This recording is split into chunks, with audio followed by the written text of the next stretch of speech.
Bom dia, boa tarde, boa noite.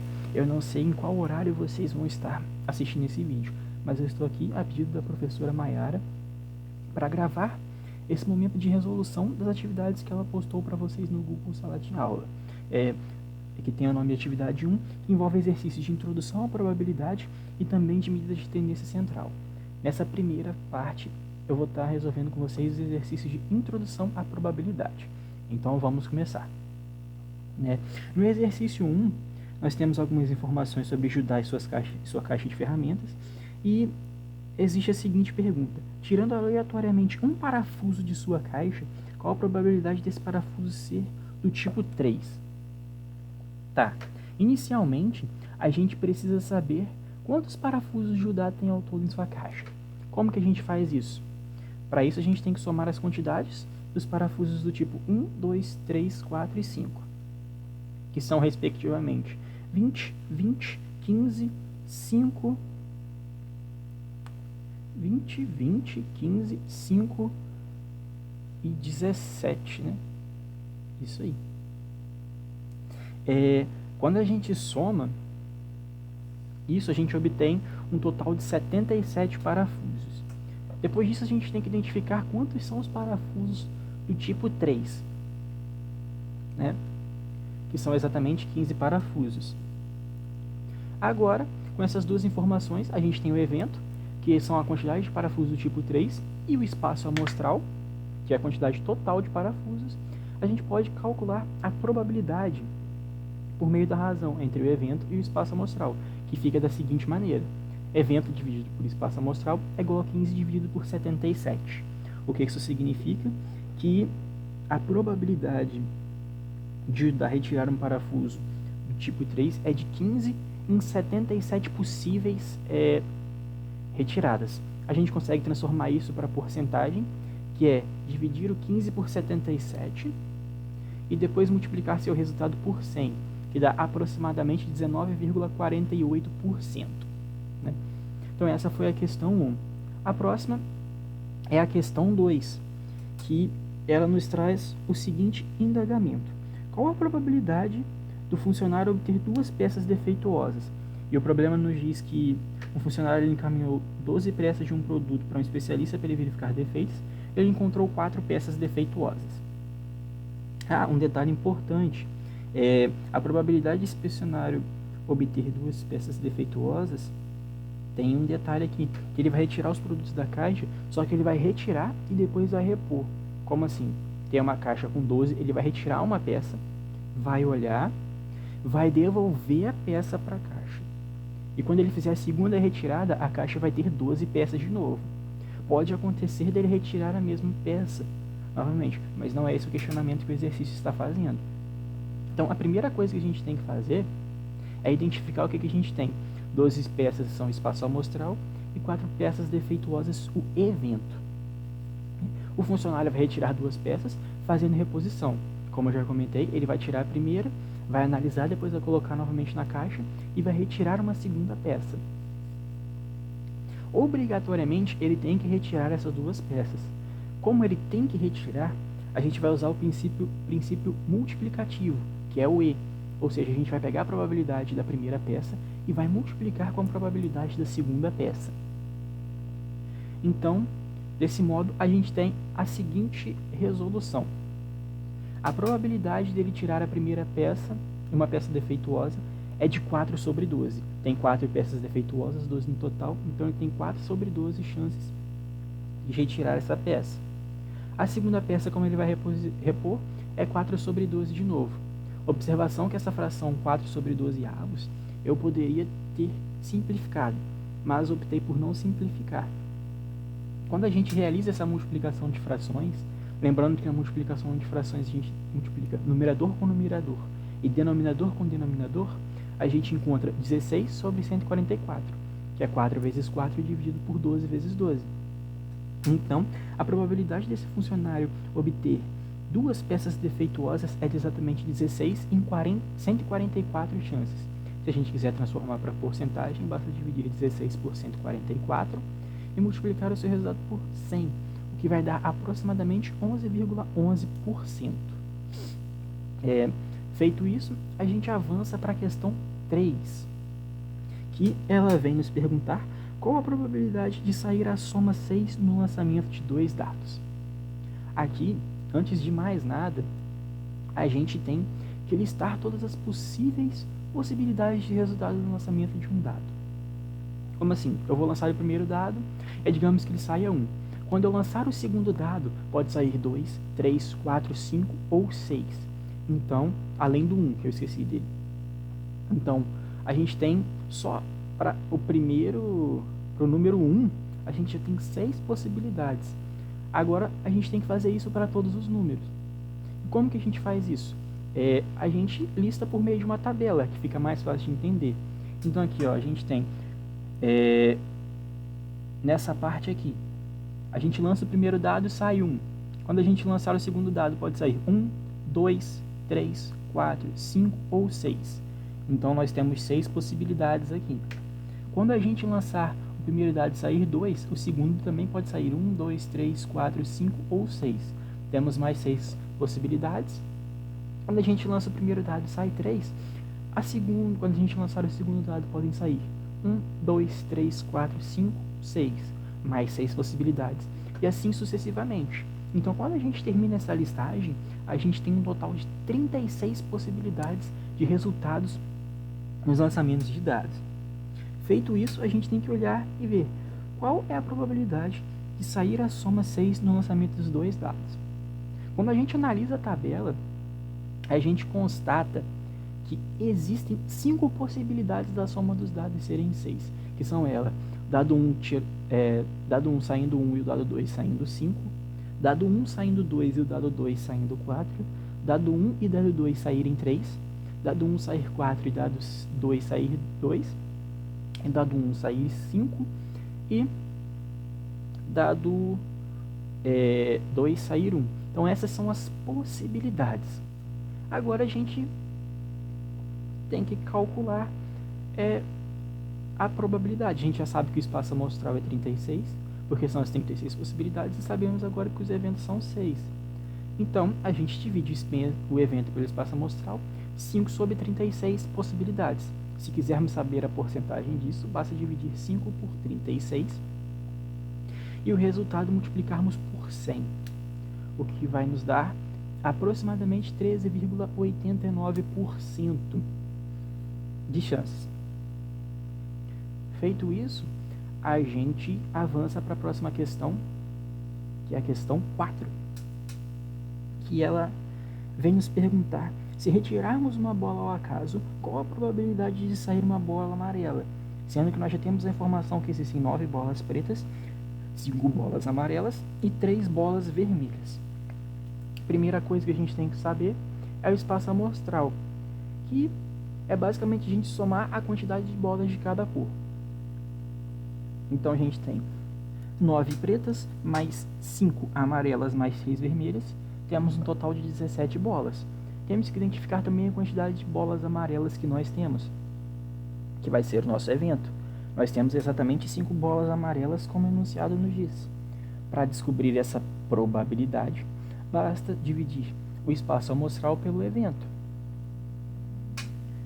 Temos 5 sobre 17, que se quisermos transformar para a porcentagem, basta dividir o 5 por 17 e seu resultado multiplicar por 100. Encontramos aproximadamente 29,41%. Né? A questão 4. Agora as questões 5, 6, 7 e 8, a gente tem que ter um pouquinho mais de atenção, porque elas têm alguns detalhes, a gente tem alguns detalhes diferentes e que podem causar um pouco de confusão. Né? Na questão 5, nós temos um baralho com 52 cartas e são feitas algumas indagações. Mas antes de entrarmos nessas indagações, a gente sabe que o espaço amostral é 52, porque um baralho ele tem 52 cartas. Um baralho convencional, no caso, ele tem 52 cartas, como é o que está descrito no enunciado. Agora, na letra A, ele nos pergunta a probabilidade de ocorrer dama de copas. Quando eu estava montando os slides, eu esqueci de um pequeno detalhe. Então não vai aparecer o cálculo logo embaixo. Ele vai mostrar todas as alternativas que eu elaborei no slide, vai depois mostrar os cálculos. Então eu já vou mostrar as alternativas de uma vez, e aí nós vamos analisando uma de cada vez depois. Vamos lá. Na letra A, aí ele fala a probabilidade de ocorrer dama de copas. Num baralho existe apenas uma dama de copas. Então, o nosso evento é 1. É só realizar a divisão de 1 por 52, que é o nosso espaço amostral. Se quisermos achar em porcentagem, só dividimos 1 por 52 e multiplicarmos por 100. Encontramos aproximadamente 1,92% de chance de tirar a dama de copas. Na letra B, é falado qual a probabilidade... Opa, tô lendo no exercício errado. Ocorrer damas. No baralho a gente sabe que tem 4 damas. Uma de copas, uma de espada, uma de paus e uma de ouros.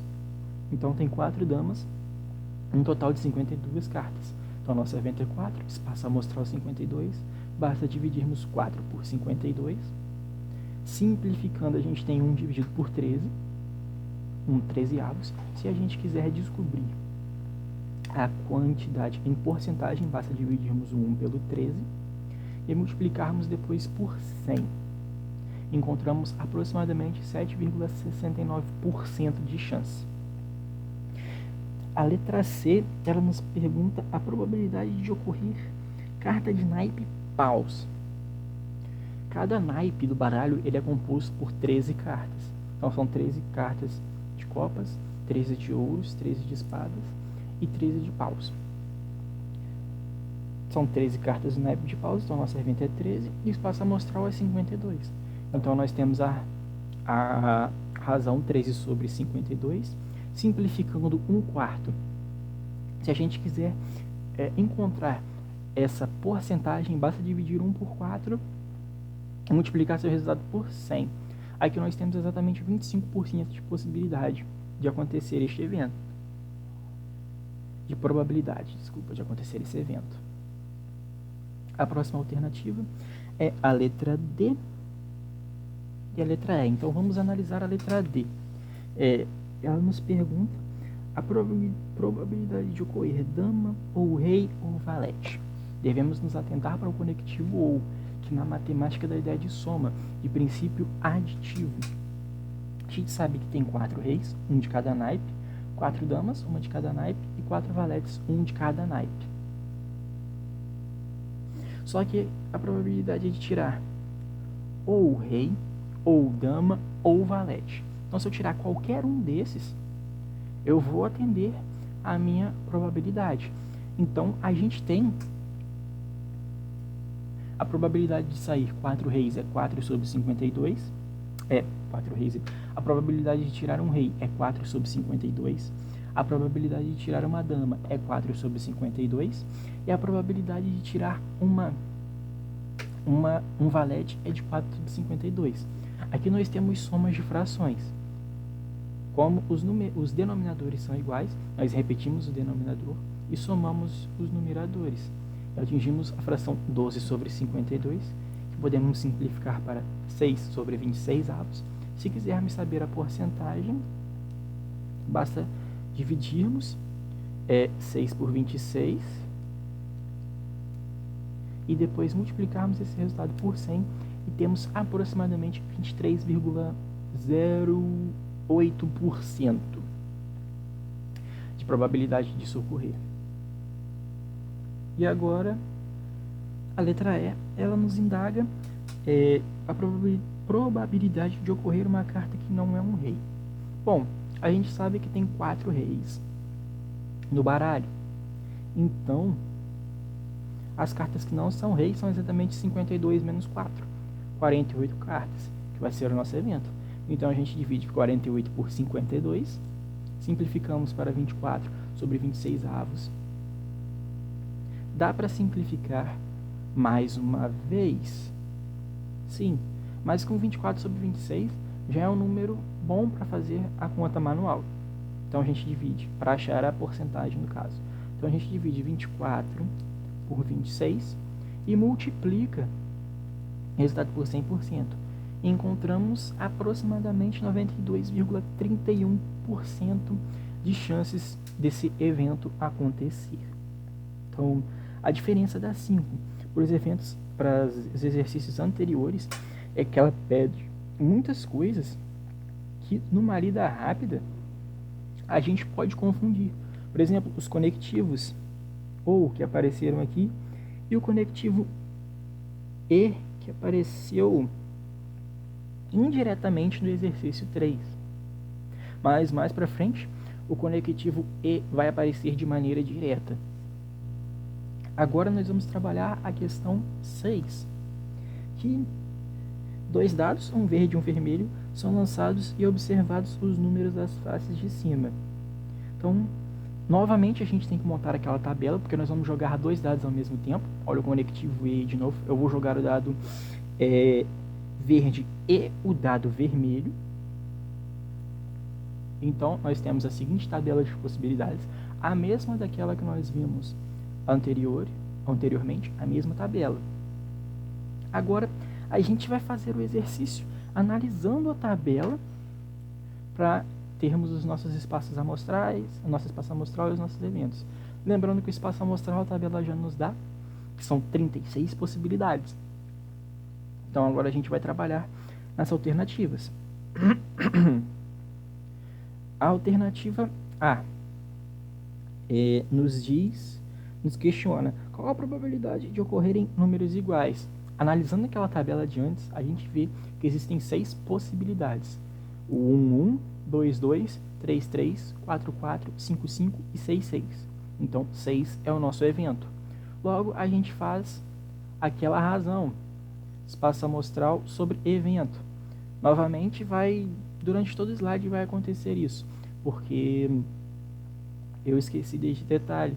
Então, vai elencar as observações e as reflexões para depois mostrar os cálculos, né? Então, aqui a gente tem o evento 6 sobre 36, simplificando 1/6. Se quisermos achar a porcentagem, 1 dividido por 6, mais 100, vezes, 1 dividido por 6, vezes 100, 16,67% aproximadamente. A letra B nos pergunta qual a probabilidade de ocorrerem números diferentes. Se nós temos 6 chances de acontecerem números iguais, o restante de chances são as diferentes. Logo, temos 30 faces diferentes. 36 menos 6, 30. Agora a gente aplica novamente com o evento sendo 30, o espaço amostral 36, 30 sobre 36. Simplificando, temos 5/6. Se quisermos descobrir a porcentagem disso, é 5 dividido por 6, vezes 100. Temos 83,33% aproximadamente de chance desse evento ocorrer, né? A letra C, ela nos pergunta, já vou lançar a letra D aqui direto. A letra C, ela nos pergunta qual a probabilidade da soma dos números ser 7. Nós temos que encontrar esse evento. Analisando a tabela, nós temos 7 opções. 1, 6, 2, 5, 3, 4, 4, 3, 5, 2, 6, 1. Notem que tem 3, entre aspas, repetições de números aqui. Mas nós devemos considerar eles diferentes e não iguais por um único e exclusivo motivo. A ordem de lançamento dos dados, ela é muito importante. Eu estou lançando um dado primeiro e depois lançando o outro. Então são dados diferentes. Então a ordem de lançamento importa, né? Isso a gente vai entender um pouquinho melhor quando vocês chegarem na matéria de análise combinatória, que ela vai falar um pouquinho melhor sobre esse tipo de acontecimento e principalmente sobre as relações de ordem que algumas coisas apresentam. Mas isso é spoiler, mais pra frente vocês vão entender melhor. Então nós temos 6 possibilidades da soma dos números serem 7. Logo, temos novamente 6 sobre 36, 1/6, a mesma probabilidade anterior. Da letra A, se eu não me engano. E agora a letra D nos pergunta a probabilidade da soma dos números ser 12. Olhando para a tabela, a gente só vê uma, que é quando os dois dados caem em 6. Então, nós temos o nosso evento como 1, espaço amostral como 36. Então, a nossa probabilidade é 1 dividido por 36, ou 1/36, que, achando em porcentagem, a gente tem aproximadamente 2,78% de chance disso acontecer. São questões, indagações, entre aspas, parecidas, mas que a interpretação, a gente tem que ter uma interpretação um pouco diferente para cada situação, né? Porque apesar de serem parecidas, elas têm um cálculo, um pensamento matemático e um pensamento lógico bem diferente uma das outras. A próxima questão, se eu não me engano, é a 7. Em um total de 500 alunos, 80 estudam engenharia, 150 estudam economia e 10 estudam engenharia e economia. Quer saber a probabilidade de acontecer uma série de coisas. Esse tipo de exercício faz a gente lembrar de quando estava na primeira série, na teoria de conjunto, quando a gente viu diagrama de Venn. Então, antes de fazer os cálculos probabilísticos, a gente tem que montar esse diagrama. Se ninguém lembra, ou alguém lembra o que é o diagrama de Venn, a grosso modo, são bolas, né, círculos e circunferências que estão interligadas, podem estar interligadas em um ponto ou mais de um. Para ajudar a gente a resolver esse exercício, nós temos que montar um diagrama de Venn para entender o que está acontecendo. O diagrama vai aparecer com números já, mas eu vou explicar como que a gente chegou em cada um desses números.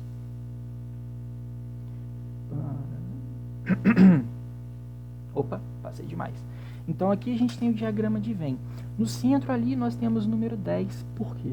São as pessoas que estudam economia e engenharia ao mesmo tempo. Na esquerda, nós temos o número 70 dentro do círculo de engenharia. Por quê? 70 pessoas fazem exclusivamente engenharia, mas ao todo nós temos 80. Somando 70 com aquele 10 do centro, nós temos 80 que fazem engenharia, o que atende ao enunciado do exercício. É um círculo da direita, o de economia. Nós temos 140 alunos que fazem exclusivamente economia, e quando a gente soma com os 10 que fazem as duas matérias ao mesmo tempo, nós encontramos um total de 150 alunos, o que também atende ao enunciado do exercício. E temos ali embaixo o número 280. O que esse número significa? Que 280 alunos pesquisados, eles não fazem nenhum desses dois cursos, né? Então, com esse diagrama, analisando ele e com as informações que nós temos do espaço amostral ser 500 alunos, a gente consegue ter uma base para responder as indagações que vêm a seguir. Novamente eu vou lançar todas e a gente vai refletir em cima de cada uma delas. Temos 500 alunos, nosso espaço amostral. 10 deles estudam economia e engenharia ao mesmo tempo, nosso evento, porque a interrogação da letra A é a probabilidade de ser retirado um aluno que estude economia e engenharia. Então a gente divide 10 por 500, encontramos 1 sobre 50, que é aproximadamente 2% de chance disso acontecer. A letra B nos questiona que ele estude somente engenharia. Como a gente viu no diagrama, apenas 70 alunos estudam engenharia, única e exclusivamente engenharia. Então, a gente divide 70 por 500, encontramos 7 por 50 avos, que é aproximadamente 14%. A letra C nos faz o seguinte questionamento: que o estudante ele estude somente economia. Como a gente viu no diagrama, 140 alunos estudam exclusivamente economia. Então a gente divide 140 por 500, encontramos 14 por 50, simplificando mais uma vez, 7 por 25, que nos dá aproximadamente 28% da probabilidade desse evento ocorrer. A letra D nos questiona sobre que o aluno não estude nem engenharia e nem economia, ou seja, aqueles 280 que estavam do lado de fora do diagrama. Então basta a gente dividir 280 por 500, encontramos 28 por 50, encontramos 14 por 25.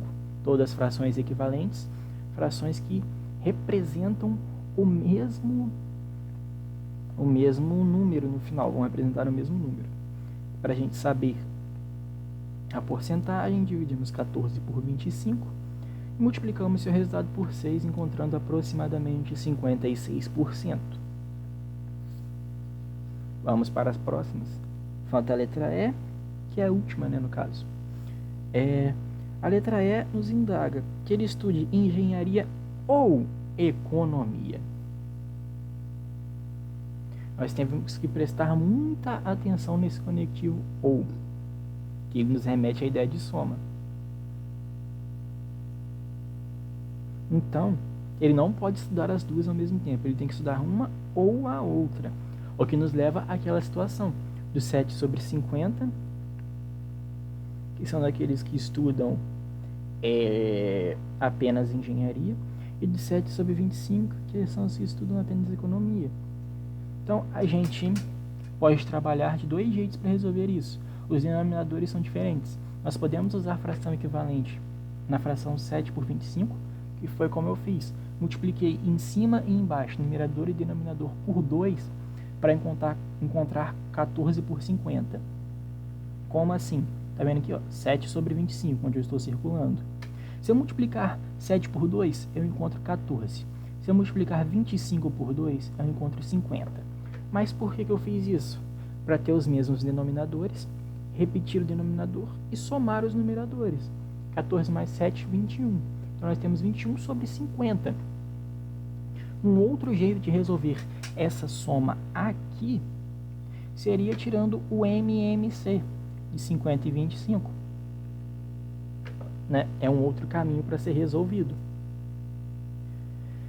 Agora, se a gente quiser achar esse 21 sobre 50 em forma de porcentagem, dividimos 21 por 50 e multiplicamos por 100, o que vai nos dar 42% de probabilidade de ocorrer este evento.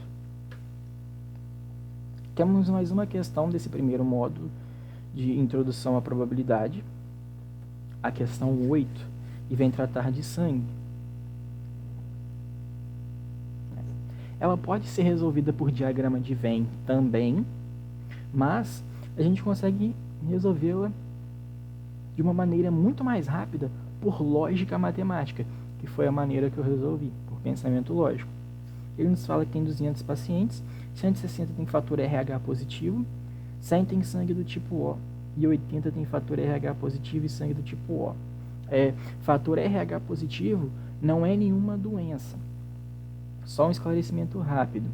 O fator RH positivo, vocês vão estudar um pouquinho mais para frente em biologia, eu acho que é na segunda série que estuda, não lembro. Que ele é aquilo que vocês veem, por exemplo, em capacetes de moto, que tem lá O+. O RH positivo é aquele maisinho, que é algum aminoácido que eu não me recordo agora, que reage no DNA. Tem o que reage, que é o positivo, e o que não reage, que é o negativo. Eu não sei se eu estou falando certo, talvez eu esteja falando errado, que já tem um tempinho que eu estudei. Mas, pelo que eu me lembro, é mais ou menos isso. O RH não é uma doença em si. É só um fator. Eu chutaria esse H que ele tem alguma coisa a ver com reatividade do hidrogênio. Mas eu não vou chutar agora. Não vou chutar porque eu não sei se está certo esse chute. Mas voltando para a matemática, A letra A nos questiona, deixa eu lançar aqui, A letra A, ela nos questiona a probabilidade do sangue ter fator RH positivo. Nós temos 160 pessoas com RH positivo e 200 pessoas ao todo. Basta a gente dividir 160 por 200. Simplificando, a gente chega em 4/5, que vai dar aproximadamente, não, dá exatamente 80% de chance. Na letra B, nós temos o questionamento da probabilidade de seu sangue não ser tipo O. Temos 100 pessoas confirmadas com o tipo O e temos 200 pessoas no total. Então, pessoas que não têm o tipo O são 100. Assim, nós dividimos 100 por 200, encontramos meio e vai nos dar 50% de probabilidade deste evento ocorrer. E a gente fecha com a letra C, que nos questiona a probabilidade de seu sangue ter fator RH positivo ou ser tipo O. Né? A gente tem um conectivo ou aqui novamente, mas trabalhando com a lógica matemática, nós temos que 80 pessoas têm fator do tipo RH positivo e sangue O. Então tem essas duas coisas ao mesmo tempo. Só que o exercício não quer isso. Ele quer que o sangue seja RH positivo ou do tipo O. Então o E a gente descarta. Mas esse 80 vai servir para a gente fazer uma continha. A gente tem 160 pessoas com fator RH e 100 pessoas do tipo O. Porém, dessas 6, 80 tem fator RH. Então, as que não têm fator RH são 20. Então, para a gente calcular essa probabilidade, nós unimos 160 sobre 200, as pessoas com RH positivo. E 20 sobre 200, as pessoas exclusivamente do tipo O. Se a gente quiser uma interpretação mais biológica do caso, são pessoas do tipo com sangue do tipo O, RH negativo. Né? Então a gente soma, é uma soma de frações, repetimos o denominador, somamos os numeradores, encontramos 180 sobre 200, que é 18 sobre 20, que é a mesma coisa que 9 sobre 10, que nos dá 90% de probabilidade desse evento ocorrer. E com essa questão, a gente fecha a primeira parte dessa lista de exercícios. E agora, tomem fôlego, porque nós vamos para a segunda parte, que ela já começa bem frenética, com a questão número 9 exigindo bastante coisa da gente. Nós vamos falar um pouquinho sobre as medidas de tendência central. A questão 9, ela nos mostra que a professora Rosilene, ela fez a medição da altura de exatamente 20 alunos. Encontrou essas medidas que estão listadas no quadro abaixo, na tabela abaixo. E nos é pedido para construir uma tabela de frequência absoluta e relativa e calcular a porcentagem de cada uma das alturas. Bom, a gente pode fazer essas três coisas na mesma tabela, que foi o jeito que eu fiz e eu vou mostrar para vocês aqui agora. Eu vou explicar como que eu fiz, como que foi feito o procedimento. Né? Essa é a tabela que eu elaborei. Na primeira linha lá nós temos altura, FI, FR e FR porcentagem. O que é FI? FI, né, a gente chama de frequência absoluta. Eu não me recordo agora como a Mayara trabalhou com vocês, como ela trabalhou com vocês. Mas o FI, no ramo da estatística, a gente entende como frequência absoluta. O FR como frequência relativa e o FR porcentagem com a porcentagem da frequência relativa. Então a gente pega aquele quadro que estava acima. O que eu fiz? Na parte da frequência absoluta, eu contei quantos alunos tinham 1,58, 1,59, 1,60, 4, 1,65, 1,67, 1,69, 2, 1,70, 2. Eu estou falando errado, que eu estou falando em metros, mas são em centímetros. 171, 2, 172, 3, 175, 1, 180, 1 e 181, 1 também. Então nós temos ao todo 20 alunos, bateu lá, top demais. Frequência absoluta. Frequência relativa. O que é frequência relativa? É pegar o dado da frequência absoluta e dividir pelo total. Ou seja, no 158 nós temos 1 sobre 20, 159 1 sobre 20, 160 4 sobre 20, 165 1 sobre 20, 167 1 sobre 20, 169 2 sobre 20, 170 2 sobre 20, 171 2 sobre 10, 172 3 sobre 20, 175 1 sobre 20, 180 1 sobre 20, 181 1 sobre 20. Se a gente somar tudo isso e efetuar a conta no final, nós temos 1, o que vai representar uma unidade inteira, ou 100%. Aqui não 100%, porque aqui não está medido em porcentagem, está medindo numa unidade inteira. O FR porcentagem, a gente entende como a porcentagem de frequência relativa. Como é que eu calculo isso? É só pegar a frequência relativa aqui, a unidade inteira dela, né? E efetuar essa razão, 1 dividido por 20, e multiplicar por 100, que a gente encontra a porcentagem. Então aqui nós temos 5%, 5%, 20%, 5%, 5%, 10%, 10%, 10%, 15%, 5%, 5%, 5%, ao todo temos 100%. Uma observação, pode ser que este número 1 e este número 100 aqui, eles não deem exatamente 1 e exatamente 100. Então é plausível números aqui de 0,9 até 1,1 é aceitável por questão de arredondamento dessas contas. É que eu não dividi, eu deixei em forma de fração, mas às vezes uma situação melhor, dividir seria uma situação melhor para colocar em números decimais. E aqui a mesma coisa, por questão de arredondamento, aqui pode dar de 99% a 101%. São valores aceitáveis por conta dos arredondamentos. Então essa é a nossa letra A. Nossa letra B, qual foi a altura mediana deste grupo? Como aconteceu, eu vou lançar C aqui de uma vez, acho que a D também tá, né? A gente pega aquele quadro, organiza as alturas em ordem crescente. Vamos descartando. Mais para frente tem um exercício que eu fiz um pouco mais detalhado. E a gente encontra os valores centrais de 169 e 170. Para encontrar a mediana, a gente tem que fazer a média desses dois valores. Opa, spoiler. Da seguinte maneira. 169 mais 170 dividido por 2 dá 339 dividido por 2, que é 169,5. Ou seja, a altura mediana deste grupo é 169,5 centímetros. Na letra C, já está com spoiler da resposta ali. Nos questiona qual foi a altura média deste grupo. A gente deve somar as 20 alturas e dividir por 20 no final.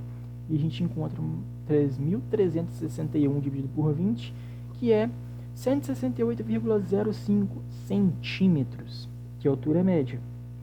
A letra D, qual foi a altura modal deste grupo? Uma das vantagens da tabela é essa, porque a gente consegue ver qual é a altura que mais se repetiu por conta da frequência absoluta. Então a gente analisa ela e vê que são 160 centímetros, foi a altura modal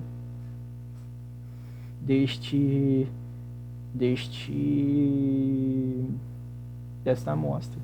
Agora um detalhe aqui é a discrepância. A mediana deu 169,5, a média deu 168,05. Estão muito perto. Mas olha a moda, deu 160.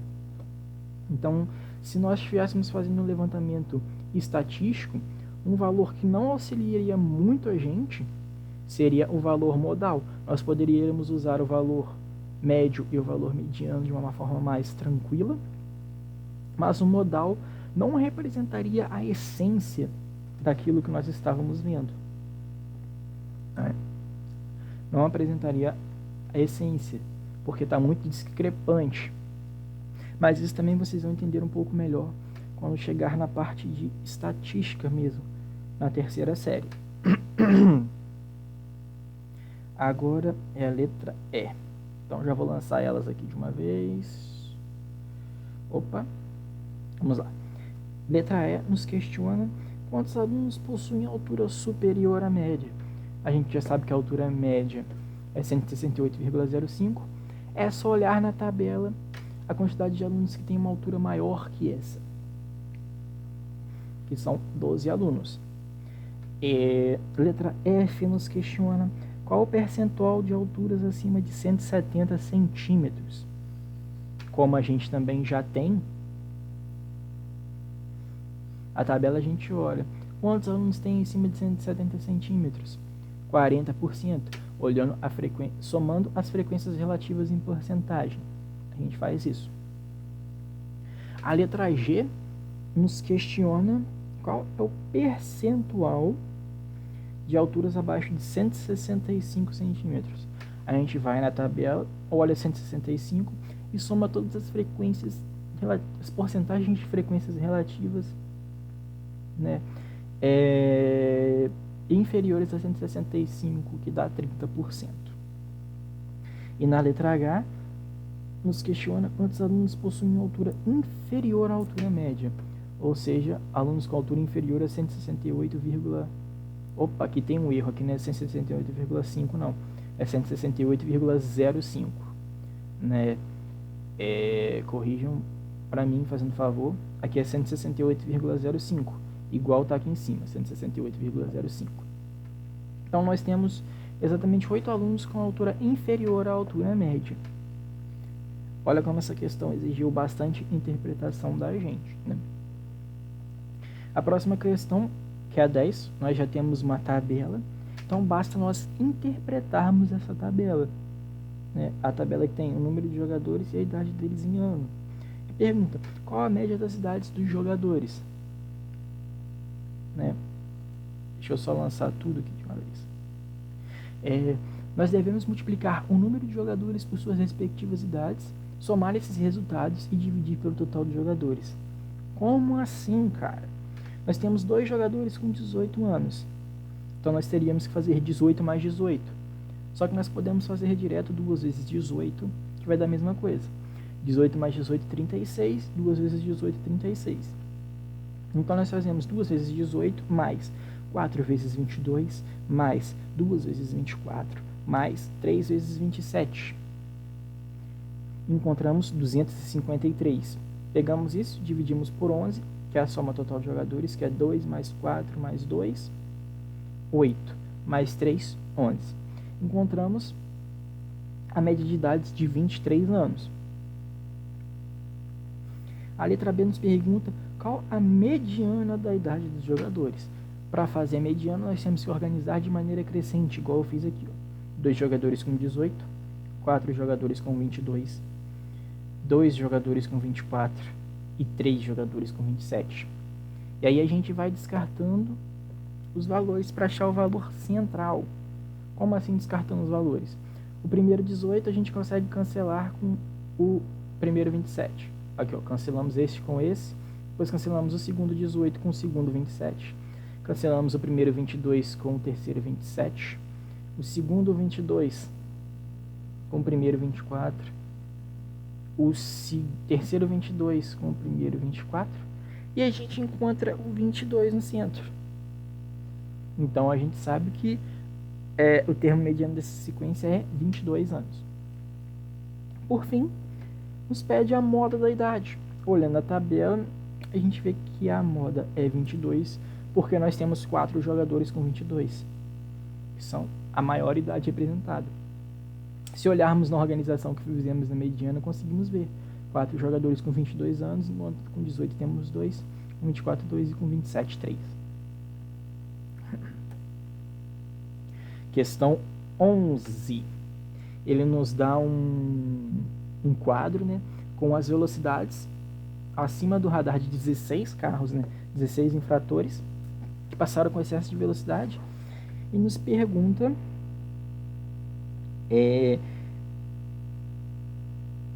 a moda da velocidade dos carros que passaram por este radar com velocidade acima da média. Para calcular a moda, basta analisar o valor das velocidades que mais se repetiu. Analisando as velocidades listadas, temos que a moda é 89, porque ela aparece 5 vezes na listagem. Portanto, a alternativa correta é a. Se a gente for olhar aquela listagem que o exercício nos deu, e formos contando 112, tem 3. 96, tem aparentemente 2. Aí a gente vai contando. Quando a gente conta 89, nós encontramos que 5 carros passaram com 89.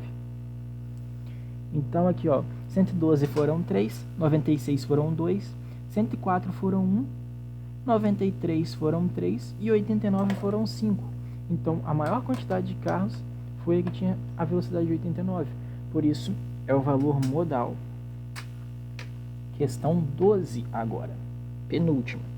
Novamente nós temos um quadro, dessa vez com as notas de cada um dos 14 casais participantes da primeira etapa de um concurso de dança de salão. E o que é nos perguntado nos é informado que os casais que obtiveram a nota superior à mediana do conjunto das notas foram classificados para a segunda etapa. Então nos pergunta qual a menor nota de classificação para a segunda etapa desse concurso. De início a gente olha e fala assim, como é que eu vou saber isso, gente? Como é que eu vou saber qual foi a menor nota? Mas aí a gente analisa que a nota de corte, aquela nota que fez as pessoas passarem, era a mediana do conjunto das notas. Então nós devemos calcular a mediana. Para isso a gente organiza as notas numa listagem crescente e faz aquele mesmo processo de ir cancelando os extremos, os valores dos extremos. E a gente encontra dois valores centrais, 8,3 e 8,5. Cancelando este com esse com esse, esse com esse, esse com esse, esse com esse, esse com esse e esse com esse. Encontramos 8,3 e 8,5. Agora a gente calcula a média desses dois termos, que é 8,3 mais 8,5 dividido por 2, que é 8,4. Ou seja, a nota de corte foi 8,4. Agora a gente analisa as respostas e ver qual é a nota, a menor nota que foi. Olha que estranho. É estranho o que eu vou falar, mas é o pensamento lógico que a gente tem que ver. Qual foi a menor nota que foi maior que a nota 8,5? A menor nota maior que a nota 8,4, desculpa, já estava olhando na resposta.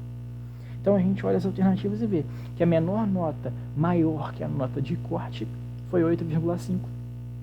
Letra C. Para fechar, nós temos a questão 13, que fala de um processo seletivo com 11 candidatos, né?